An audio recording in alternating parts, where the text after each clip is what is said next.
Вся татарская история в одном подкасте. Лекторий «Миллиард татар». Зовут меня Рустем Ринатович Вахитов, я живу в Уфе, родился, вырос, живу в Уфе.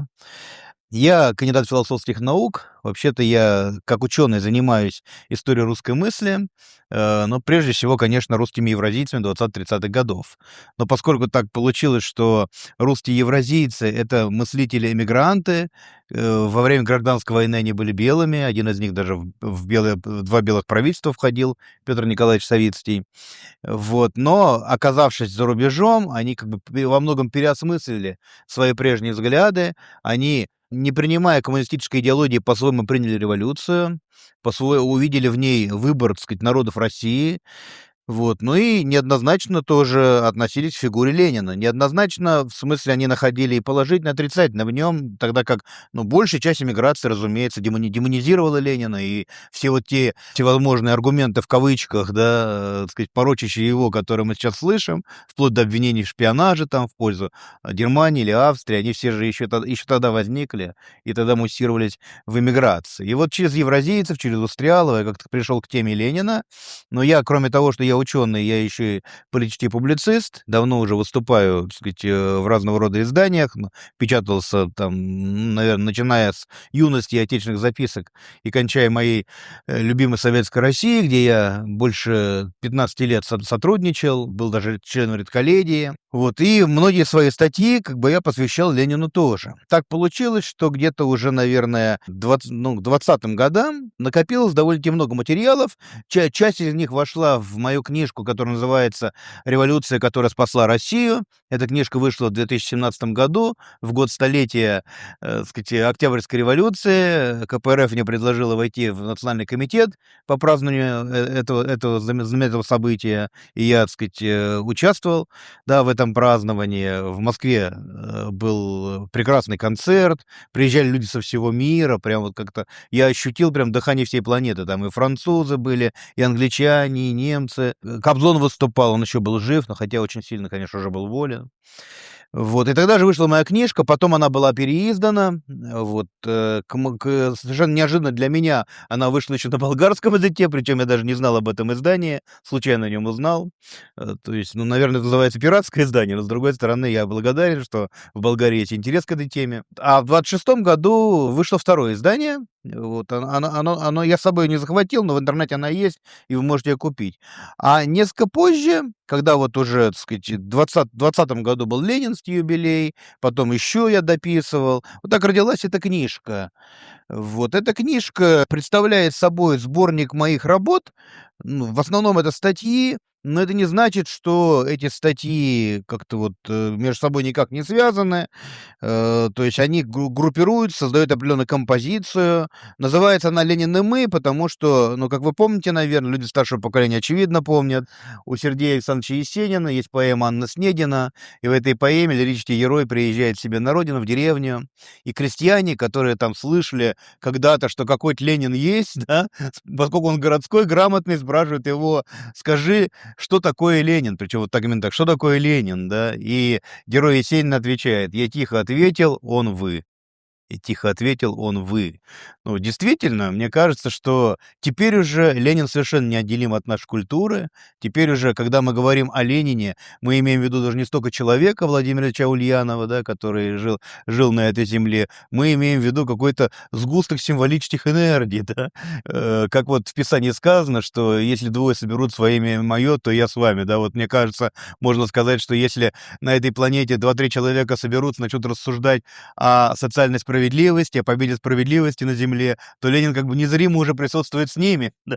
Потому что Ленин — это имя, кстати, это действительно имя. Вот я тут пишу о том, что в Латинской Америке очень часто называют детей Ленинами, да? То есть это имя, и, по-моему, в Аргентине, по-моему, или в Колумбии около 18 тысяч человек, которые носят имя Ленина.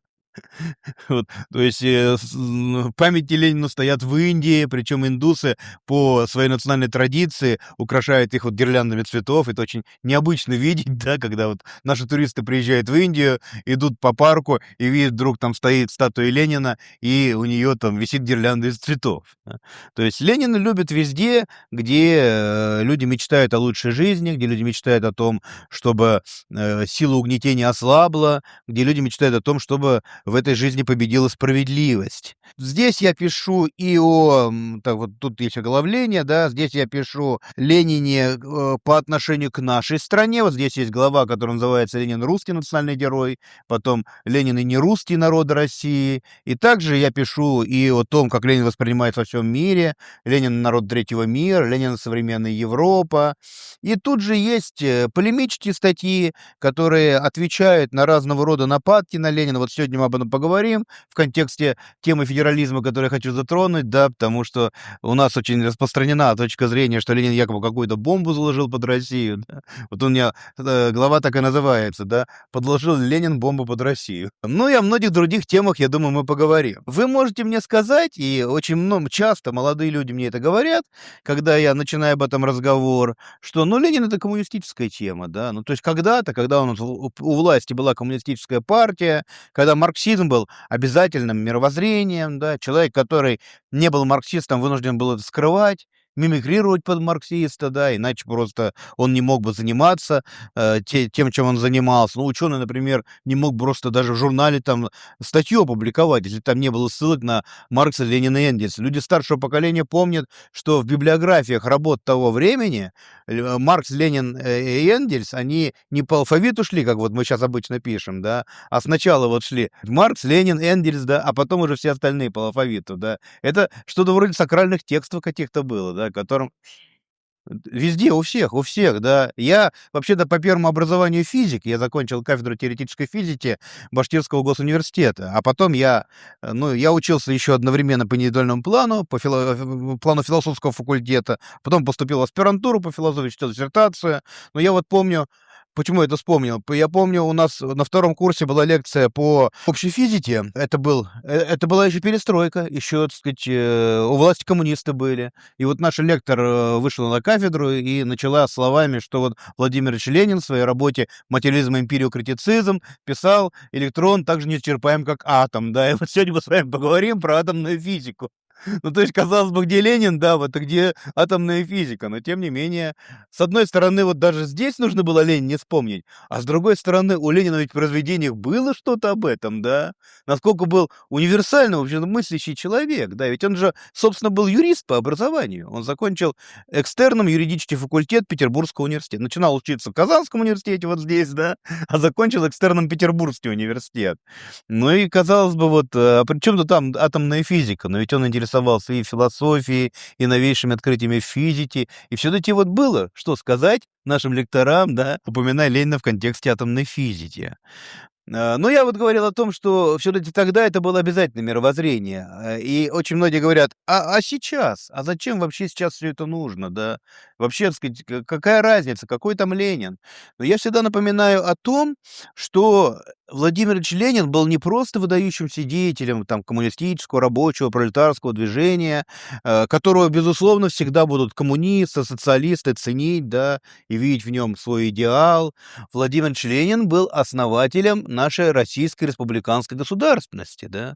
То есть 7 ноября 1917 года на втором съезде Советов, а там было больше 60 советов, по сути дела, представляющих все регионы тогдашней России, было создано правительство и была провозглашена Российская Советская Республика. В 18 году, летом, она получила название Российская Социалистическая Федеративная Советская Республика, то есть РСФСР, да. И вот так начинается история РСФСР. И история РСФСР не заканчивается в 1991 году. Да. В 1991 году был денонсирован в Беловежской пуще союзный договор. Я считаю, что это был очень большой удар. Да. Путин вообще правильно сказал, что это величайшая геополитическая катастрофа, да, того времени. Отзвуки вот этой беды до сих пор нас преследуют, да, потому что распад такого большого государства, он никогда без крови, без страданий, без столкновений не происходит. Это показал судьба Югославии, например, да, и сейчас мы до сих пор, так сказать, пожинаем плоды вот того, ну, не побоюсь этого слова, преступления, да, которое совершили вот Ельцин и Кравчук, и Шуштевич там был еще, да, Шуштевич. Да, но ведь они что сделали? Они денонсировали союзный договор 22 года, то есть они распустили СССР, кстати, на что они права не имели, там нужно было согласие Верховного Совета СССР, на который так и не собрали.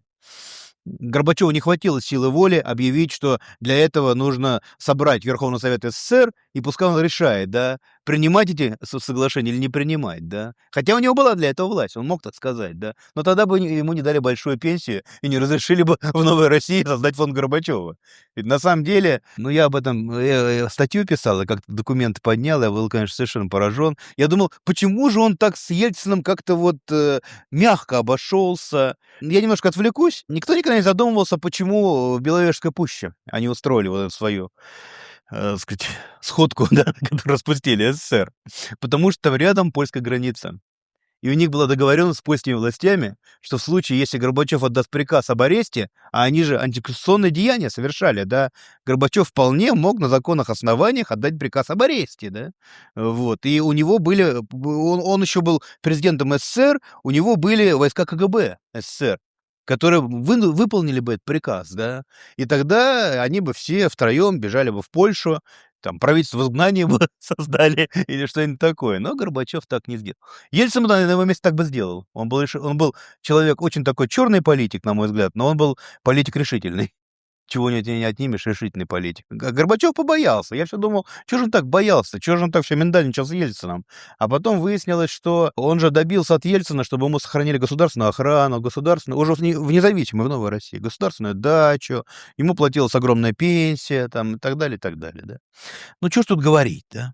Что ж тут говорить? Так вот, но что произошло в 91 году? В 91 году Верховный Совет уже РСФСР принял указ в декабре месяце, да, и в этом указе говорилось, что Советский Союз, сказать, распался, союзный договор денонсирован, а РСФСР отныне будет называться РФ.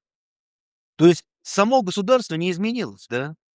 Осталось то же самое государство, изменилось его название. И, кстати, именно поэтому никаких выборов Ельцина в 91 году не было. Ведь его выбрали как президента РСФСР. А после распада СССР никаких выборов новых не проводили. Да? То есть президент РСФСР превратился автоматически в президента РФ.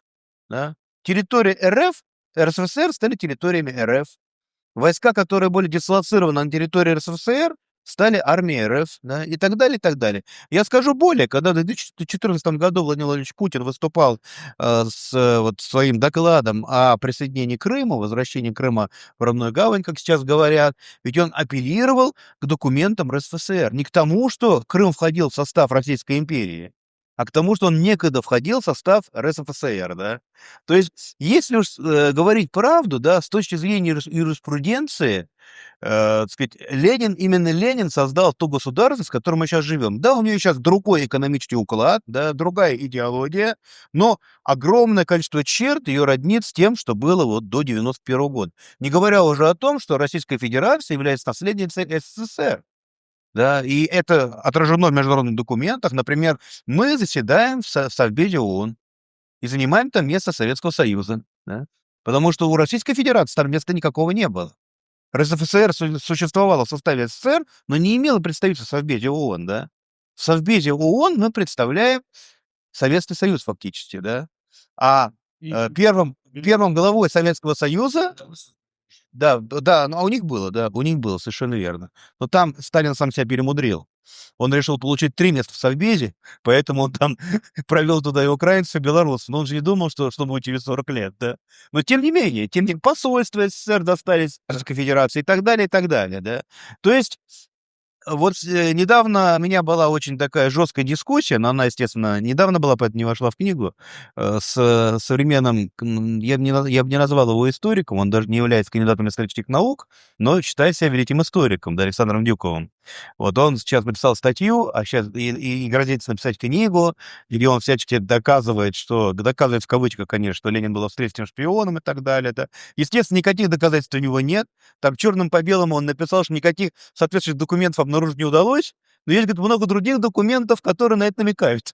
И начинает строить свои предположения, да, что вот Ленин ходил в жандармерию в Австрии, вот он, якобы он там защищал права, так сказать, политэмигрантов, но кто знает, о чем он там разговаривал с этими полицейскими там и так далее. Но все это, конечно, очень большие натяжки.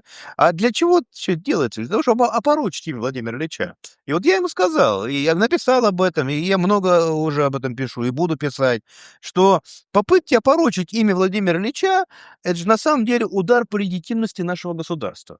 Ну хорошо, вот вы стремитесь доказать, что Ленин был шпион, что Ленин был преступник, да, что он там совершил страшное насилие на исторической России, да, что якобы коммунисты там тоже были преступники, что государство было преступное. Тогда возникает вопрос, а на каком основании существует нынешнее государство Российская Федерация? А если, так сказать, вы считаете, что оно наследница преступного режима, возникает вопрос о границах, о международных договорах, обо всем прочем. То есть кому все это выгодно? Это выгодно врагам нашей страны, да, которые, конечно, за это очень с большим энтузиазмом ухватятся, скажут, ну да, конечно, вот, мол, это был преступный режим, и вы наследники преступного режима, давайте все пересматривать, да, вплоть до границ-то. Но почему мы-то, граждане России, почему наши родные граждане, которые называют себя патриотами России, да, занимаются очернительством первого руководителя нашей республиканской государственности, да? Вот мне это очень трудно понять. То есть во многих странах, не во всех, конечно, но во многих странах существует такой вот институт, называется гражданское почитание основателя государства. Вот, например, в Соединенных Штатах Америки существует гражданское почитание Джорджа Вашингтона, да, который был, между прочим, у нас в учебниках написано «Американская война за независимость».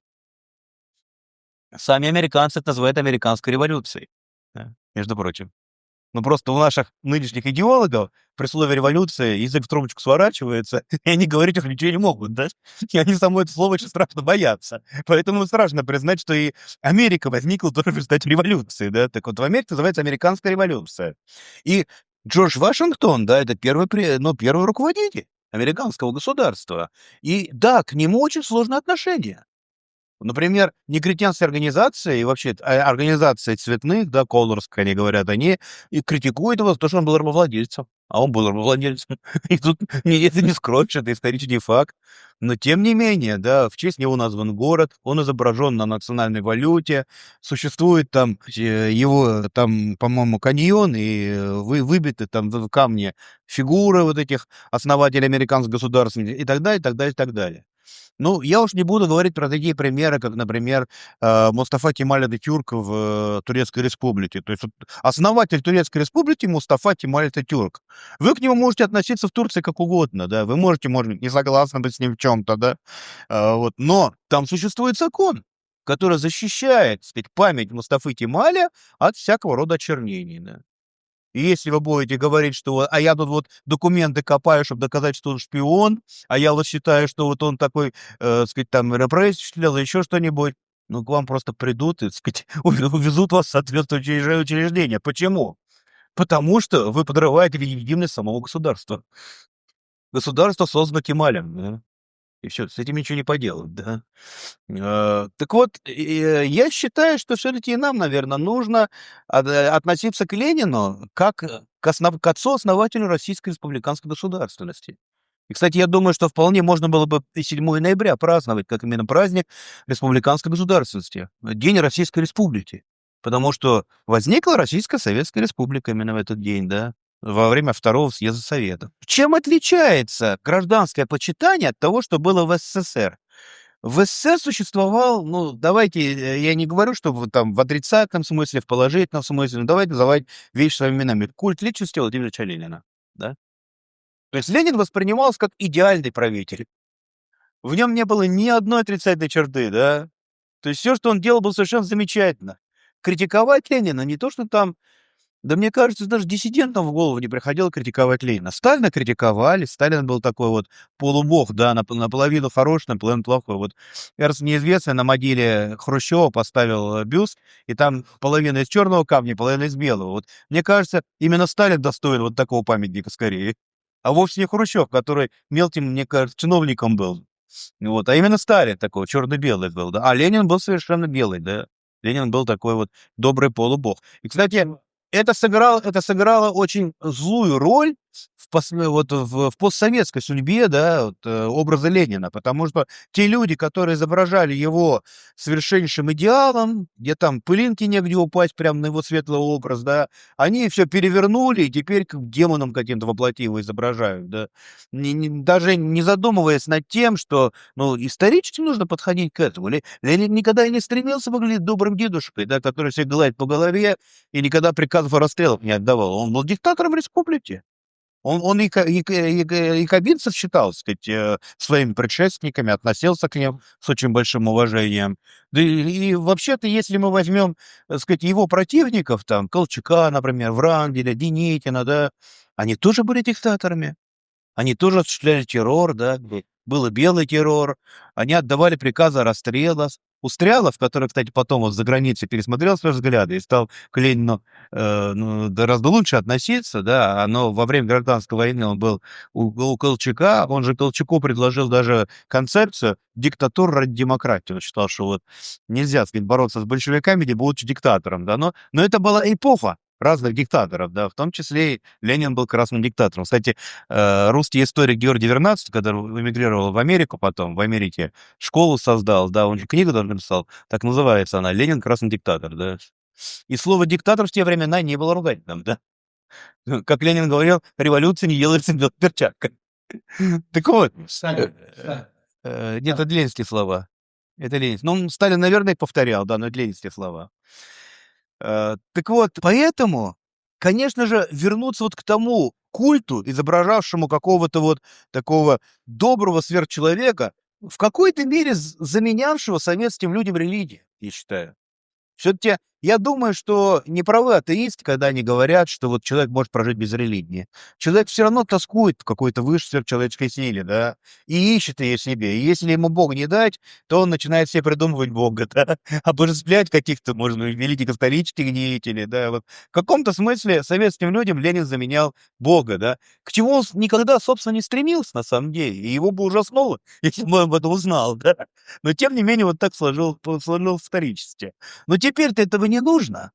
Не нужно этого культа Ленина, да. Пускай историки пытаются объективно в этом разобраться. Пускай они действительно рассмотрят, в чем он был прав, в чем он ошибался. Он сам никогда и не претендовал на то, что он ни в чем не ошибается. Он откровенно признавал свои ошибки. Кстати, отличие Ленина от всех других правителей и вообще политиков того времени было то, что он был очень гибким тактиком. Он умел понять, где он ошибся, он умел признать и исправить свою ошибку, да. Ну вот замечательно примерно, да, военный коммунизм. Ведь большевикам казалось, что все, они победили, что скоро произойдет революция в Европе, что все, надо строить коммунизм, да. И они стали строить коммунизм. В 20-м году даже экономист, он был такой советский экономист Юрий Ларин, да, предлагали Ленину проект перейти к безденежной экономике. Просто распределение продуктов без денег, как при коммунизме, да. И шаг остался для того, чтобы это сделать. И что началось? Начались крестьянские восстания. И Ленин осознает, говорит, мы победили в крестьянской стране. 8% населения крестьяне. Они не то, что какой-то там коммунизм и социализм. Они, так сказать, элементарной политэкономической грамоты не имеют, да. То есть чего они хотят? Они хотят торговать с городом. Хотят торговать с городом. И в такой стране Маркс же говорил, что коммунизм можно построить только в очень развитой стране. Там, где капитализм, так сказать, созрел и князрел, да, там, где он уже закат уголовницы, где он уже столетиями развивался и исчерпал себя полностью, да, ничего положительного не осталось, да. Но, а в России, капитализм в России стал при Александре II только развиваться. Он, собственно, не успел даже на ноги встать. Народники-то вообще оказались правы, да, Россия перепрыгнула как бы капитализм и в социализм пошла, да. Хотя Ленин с ними спорил в начале своей карьеры. Так вот, и Ленин что делает, да? И Ленин объявляет НЭП. Объявляет НЭП. Это было шоком. Среди коммунистов было очень много самоубийств в то время, потому что все думали, что вот уже мы к коммунизму подошли, да.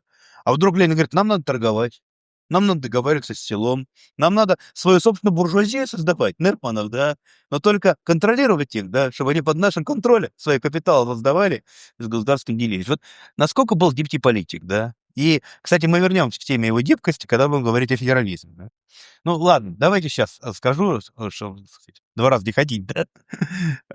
Вот опять-таки, наши, так сказать, унитаристы и разного рода этнонационалисты любят, говорить о том, что Ленин подложил бомбу, да, Ленин, так сказать, создал федерацию. Зачем всё это сделал? То есть они хотят нам внушить мысль, что Ленин был такой вот догматик, такой человек как бы упертый, неразумный. Вот он вбился в голову идею федерализма. И даже там, где не надо было, потому что там, ну, никто этого не хотел, он насадил везде федерализм, везде республики создал. Но ведь на самом-то деле все было наоборот. Если вы почитаете работы Ленина 13 года, которые он в Швейцарии писал, то там Ленин выступает против федерализма. Он говорит, что для развития пролетарского дела, да, федерализм мешает, да, потому что раскалывает рабочий класс на, так сказать, такие вот национальные отряды, да. То есть изначально Ленин думал, что после победы революции в России будет такое вот унитарное российское государство. Но, правда, при этом он был интернационалист, он считал, что все народы имеют право на развитие своих языков, культур, и он автономию культурную предполагал, да. Он об этом говорил, кстати говоря, в Цюрихе с Юсуфом Акчурой, со своим земляком, который тоже из Сильмирска был. Вот. Но вот наступает революция. Наступает революция. И что же Ленин обнаруживает? Ленин обнаруживает, что народы России проснулись. И, кстати говоря, они не могли не проснуться, потому что в конце XIX века Александр Третий провозглашает лозунг «Россия для русских», «Россия– страна русских», да. То есть Россия, которая до этого была многонациональной империей, чем отличается империя от национального государства? Тем, что сувереном является не нация, не какой-то один народ, да, а государь. Ну или дом Романовых в данном случае. А дом Романовых, там, извините, там и грузины, и армяне, и немцы, кого только не было, да. То есть Российская империя не была русским национальным государством. И поэтому все татары, башкиры, все другие народы могли, так сказать, с легкой душой служить, так сказать, российскому монарху, да, понимая, что, так сказать, ну, все народы равны в этом государстве вообще-то, да. И вдруг Россия, ну почему вдруг? Капитализм всегда порождает национализм, да. Россия идет по пути создания национального государства. Провозглашено, что Россия страна русских, да, а куда всем остальным деваться, да? То есть национализм всегда порождает ответный национализм. По-другому никогда не бывает, да? То есть польский вопрос, украинский вопрос и так далее, и так далее, и так далее. И к удивлению Ленина, когда вот эта страна распалась, да, оказалось, что практически у каждого народа есть свое национальное движение. Даже в Туркестане. Никто не ожидал, что в Туркестане будут национальные движения. Ленин еще думал, что поляки потребуют, могут отъединиться, да. Что могут, например, потребовать финны, это очевидно было, да. Про украинцев тоже, так сказать, он писал до революции, что вполне возможно, что украинцы могут пойти по пути там, как создания автономии какой-то, да. Но башкиры создали автономию, да. В Туркестане, в Узбекистане, там, в Средней Азии возникает автономия. Собственно, вот, кстати говоря, пример Башкирии очень интересен, да, потому что башкиры объявили об автономии в составе России еще до Октябрьской революции, да, в Оренбурге. Уже был такой совет, да, и там это было объявлено. А затем башкирское войско вошло в состав войск Камучи, комитет членов Учредительного собрания, да. А затем, так сказать, оно Колчаку подчинилось. И когда вот Зати Валидов, который был одним из руководителей этого войска, спросил Колчака, что, мол, Александр Васильевич, а после победы над красными мы можем рассчитывать на какую-то национальную автономию? Колчак ему ответил, что нет, да, что никаких автономий не будет. Россия — это страна русских, да. Кстати, у белых какой был лозунг? Сейчас вот мы его повторяем, а смысл до конца не понимаем. Единая неделимая Россия. Они были за единую Россию, да. Единая неделимая Россия. А что значит неделимая? Не имеешь никаких автономий. На манер Французской республики созданная, где есть вот эти провинции, да, где назначают комиссаров из Парижа, да.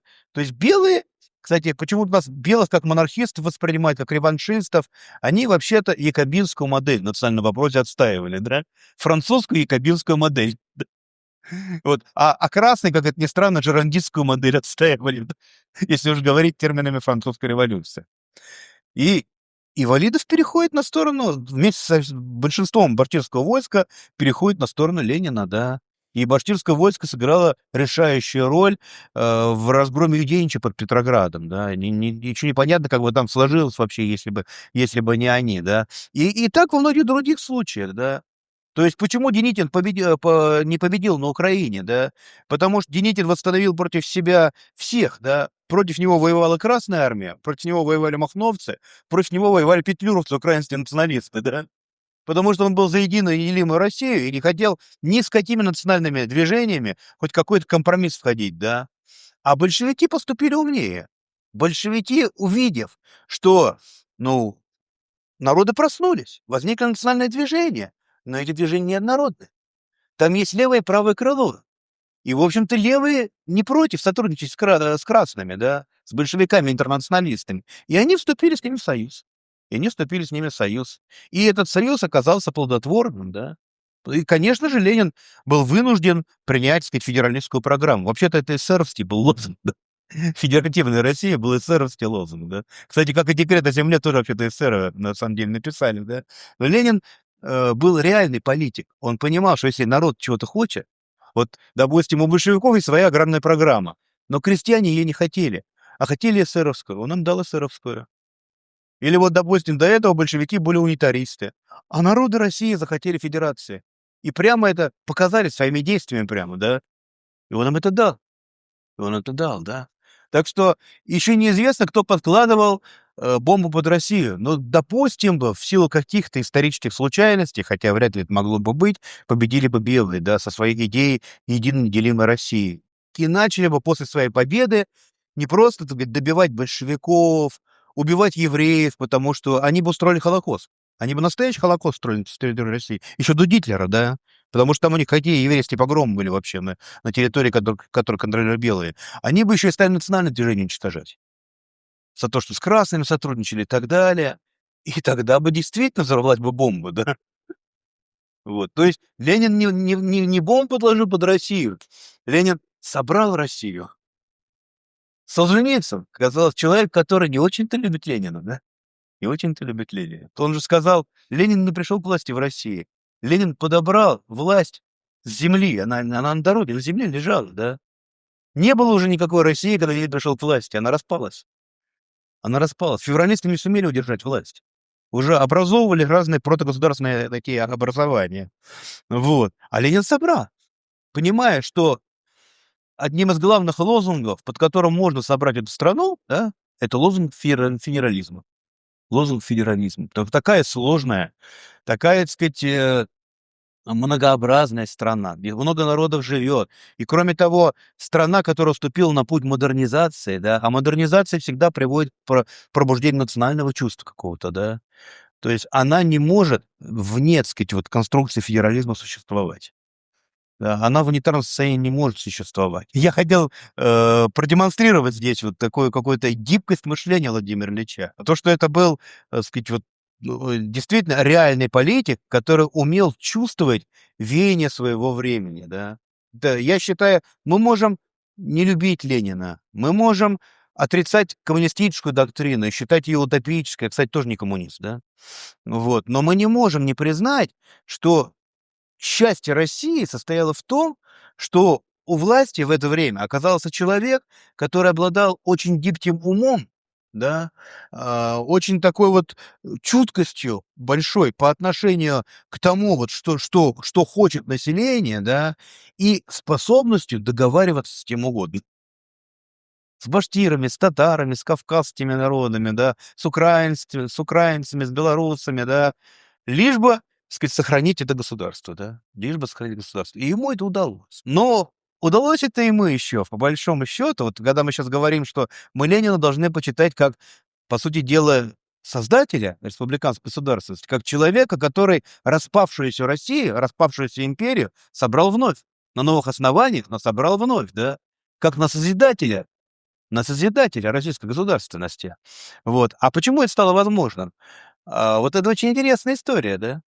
Потому что он был начисто лишен какого-то националистического, шовинистического чувства. Да? Вот если у него даже есть цитаты из его произведений, где он всячески возмущает, что в Российской империи оскорбляли людей, которые не принадлежали, как бы, ну вот, к главенствующему русскому народу, да. Он говорит там, он про Кавказ, говорит, тогда не про нас, про татар он тоже говорит, да, что издеваясь над нами, когда хотят над татарином поиздеваться, говорят князь, да. Ну, имеется в виду вот это щебота Мурза, да, наверное, да. То есть потому что многие наши аристократы оказались, по сути дела, крестьянами, да, когда в XVIII веке известные события были. Вот, то есть Ленина возмущало. Ленина возмущало, что людей оскорбляют по национальному признаку. И не на пустом ведь месте это возникло, да. Этому мы обязаны его отцу. Когда говорят о Ленине, очень часто забывают об его отце, об Илье Николаевиче Ульянове и вообще о, сказать, семье Ульяновых. А Илья Николаевич был необычный человек, он был настоящий подлинный просветитель Поволжья, да. Он был сам из простого народа, то есть его отец Николай Васильевич Ульянин Ульянов был крепостным крестьянином, который сумел перебраться в Астрахань. То есть, получается, внук этого Николая Ульянова становится дворянином Российской империи, да. И по нынешним, вот, сказать, чинам и регалиям, ведь Илья Николаевич был региональным министром образования. И ведь он уже не был карьеристом в плохом смысле слова. Он действительно очень любил свое дело и верил в нужность просвещения простого народа и русского, и народов Поволжья в том числе. Ну, конечно, здесь Чувашева совершенно на особом месте должны быть, да, потому что недаром, кстати, в Чебоксарах университет называется имени И.Н. Ульянова. Не В.И. Ленина, да, а И.Н. Ульянова, потому что чувашский народ должен вечно помнить вот то добро, которое, и помнит, да, слава богу, то добро, которое он принес. Ведь он добивался открытия чувашских школ. В Симбирске открылась чувашская школа благодаря ему. Он близко дружил с Иваном Яковлевым, чувашским просветителем. И именно вот в то время, когда Иван Яковлев создавал письменность чувашскую на основе кириллицы, я так понимаю, Илья Николаевич тоже к этому руку приложил. Кстати, вот сегодня мы с Марком Шишкиным, спасибо ему огромное, он провел меня по музею, Ленина показал, об этом говорили, он сказал, что наверняка Илья Николаевич на бытовом уровне говорил по-чувашски, да, понимал чувашский язык. Кстати, Владимир Ильич, когда был гимназистом, он готовил Чуваша Охотникова к поступлению в университет, по-моему. Да. И я вот читал, но что-то не подтверждает, но я где-то читал, что вообще-то, когда Владимира Ильича крестили в апреле 70-го года, что именно Яковлев был его крестным отцом. А потом, уже в 20-м году, Ленин спас Яковлева от смерти, да, потому что, ну, гражданская война, там, так сказать, центральной власти мало кто подчиняется, и, в общем, там арестовали, по-моему, его, у него очень большие были проблемы, и он прямо обратился, Ленин потребовал, чтобы освободили Яковлева, и вообще отстали от него, потому что он огромные заслуги имеет перед чувашским народом и перед Россией. Но и татары тоже должны быть обязаны, мне кажется, такой вот благодарную память должны иметь об Илье Николаевиче, потому что он и татарские школы открыл. По-моему, село называется Пясты, по-моему, да? То есть вот Нижегородская губерния. Там татарскую школу открыл именно Илья Николаевич, и он там провел первый урок русского языка. Будучи при этом чиновником высокопоставленным, но он туда приехал, открыл эту школу, да. Кстати, нашел учителя казанского татарина по фамилии Гузеев, о котором тоже мало кто пишет, наверное.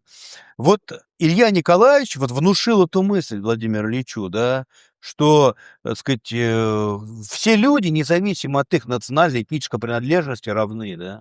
Что нельзя, так сказать, представителям других народов относиться как к каким-то там отсталым, бедным, там, находящимся на низкой ступени развития и все. Что все достойны уважения, все достойны того, чтобы развивать свои языки и культуры. Что, собственно, Ленин и сделал, когда пришел к власти, да.